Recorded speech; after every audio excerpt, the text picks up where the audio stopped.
guys, it's Megan. Welcome back to Car Vlogs. Back in my favorite spot in the Target parking lot, running some errands again today. I've been having some issues with my camera and getting things to actually upload, so that's why there was not a video last week. I've been fighting with that video since Monday of last week. So if and when I get that to work, I will go ahead and post it, so there may be 2 videos this week.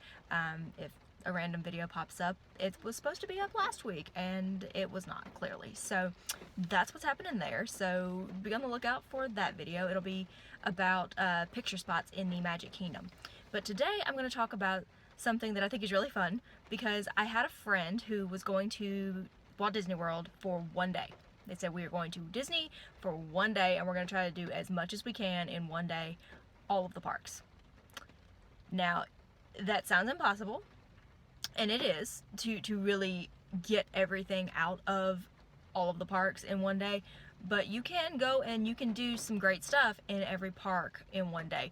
We did a 4-park one day situation on our last trip. It was our last day and we still had things that we wanted to do in each park. So we just got up and we went and we hauled through all 4 parks. It required an outfit change because there was a lot of walking, a lot of sweating.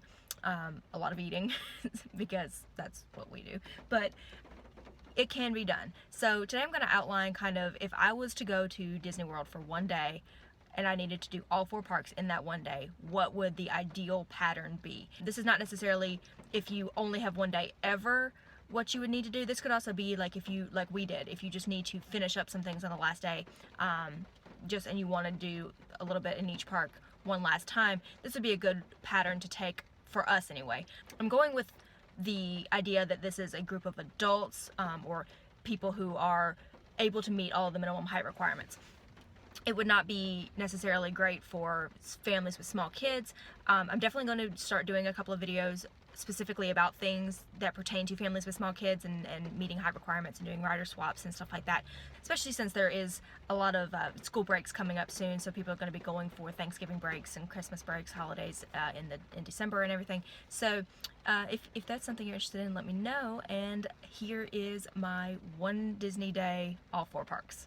So in my mind, if you are doing one day and trying to get all 4 parks in, the best way to do it is going to be to start at Animal Kingdom. And if it is at all possible, try to get fast passes at Animal Kingdom. Now, if you're only going for one day, chances are you're not able to book that, you're not probably making reservations 30 or 60 days out because you're not staying on property for an extended period of time, all that kind of stuff. You're probably just showing up one day saying, let's go to Disney, let's do it, and then move on. But it never hurts to check and see what fast passes are available. So whatever is going to be your first park in the morning, try to get whatever fast passes you can. And I would say that if by some miracle the heavens open up and the angels sing and there is a fast pass available for Flight of Passage, the Avatar ride in Pandora, the land of Avatar, the newest area of Animal Kingdom, get that. If you cannot get it, then get to Animal Kingdom before park open. Be first people in line to get into to Animal Kingdom, and then go straight to Pandora. If that is something you're interested in, if you want to see Pandora and you want to ride the rides in Pandora, you have to get there first thing in the morning, or you're going to waste most of your day waiting in the lines there. I've not been yet, but I have friends who've been, and they've spent 3-4 hours in lines getting to see Pandora in its entirety, getting to do both of the rides and stuff like that. So if you want to do Flight of Passage, especially rivers, what's the river? Navi River Journey. Navi River Journey also has a decent line a lot of times, but it's not going to be nearly as bad as Flight of Passage because Flight of Passage is the thrill ride there. So that one for sure, if you want to do it, you need to either have a fast pass for it, if something magical happens and you can do that, or get there first thing in the morning and get in line immediately for that. Now, if you can't get onto Flight of Passage, it's not going to hurt to go ahead and walk through Pandora a little bit, but I would say maybe not go there first thing in the morning. If you don't have reservations for a fast pass for any of the rides in Pandora, and if you are able to get one for the Kilimanjaro Safari or for Expedition Everest, I would get those for in the morning as early as you can, and then go and immediately do the Safari and do Expedition Everest. And then after that, right before you leave, go over to Pandora, do a little exploring, take some pictures in there, and see everything that it's got to offer, shop-wise and stuff like that. So the main attractions that you need to do at Animal Kingdom to kind of get the Animal Kingdom experience, Flight of Passage if you can, but definitely Kilimanjaro Safaris and Expedition Everest. Those are going to be the ones that I would say if you did nothing else in Animal Kingdom, that's what you should do. So then once you leave there, my next step would be to head to Hollywood Studios, because Hollywood Studios is a little small these days, so there's not as much for you to do. The best thing to do is going to be to go straight down. When you walk in, turn immediately to the right, and you're going to go and see Tower of Terror and Rock and Roller Coaster. Do whichever one you want first, but do those 2 rides in Hollywood Studios, and then you can peace out. Like, that's pretty much, unless you're like a big Star Wars person, then you can go over and do Star Tours. Star Tours is fun. It's not going to have a really long line, so if you have time, if it's not super late into the afternoon yet, ideally you're going to spend about 2 or 3 hours at Animal Kingdom in the morning, so you should be at Hollywood Studios like early afternoon, 11, 12-ish. So if you haven't taken that much time, if you didn't do Flight of Passage because the line was too long, and then you just did Expedition Everest and the Safari and you got out of there in an hour and a half, sure, take a little bit extra time and go and do Star Tours. If it's not something that interests you, skip it. So, but the main things in Hollywood Studios that I would recommend are Tower of Terror and Rock and Roller Coaster for sure, and then you can leave there and go straight over to Epcot. Epcot's different because it's got the World Showcase, but it also has rides. So in my mind, what's special about Epcot is the World Showcase. Like, that's the unique, fun thing there. So that's what you would want to spend most of your time doing, in my opinion. So when you get to Epcot, the first thing you're going to see is the giant golf ball, Spaceship Earth, the geodesic sphere in the very front, and go in that. Just ride it, because you'll kick yourself if you don't do the attraction in the giant golf ball when you were there. So, and it's a fun ride. It's not a thrill ride at all, but I love it. It's a, it's not the same as it was opening day, but it is still, an opening day attraction. It's been there for a long time. So make sure you check it out and see what is actually inside Spaceship Earth and ride that. And then from there, I would say head to World Showcase, because at this point you're into the early afternoon. Like I said, you're probably around 2 o'clock at this point. So go into World Showcase, go in whichever country that you want to eat at. Go and get like an early mid-afternoon lunch kind of situation. Go find some food and eat your way through the World Showcase for a little while.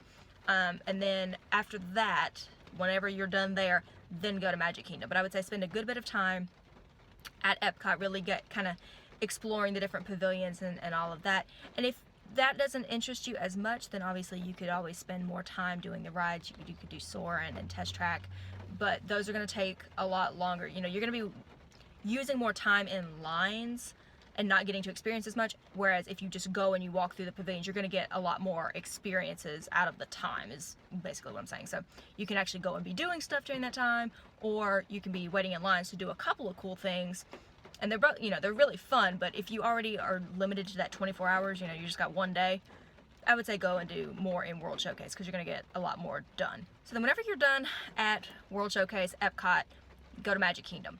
And then you're going to spend the rest of the night at Magic Kingdom. I put Magic Kingdom at the end of the day for 2 reasons. 1, it's usually open the latest. And 2, happily ever after, or it used to be Wishes, but definitely the fireworks at Magic Kingdom. Illuminations is awesome at Epcot. You definitely are going to want to see the fireworks, see the nighttime show at the castle. Like, that's the quintessential Disney experience that you're going to want to have, especially if you're just there for that one day.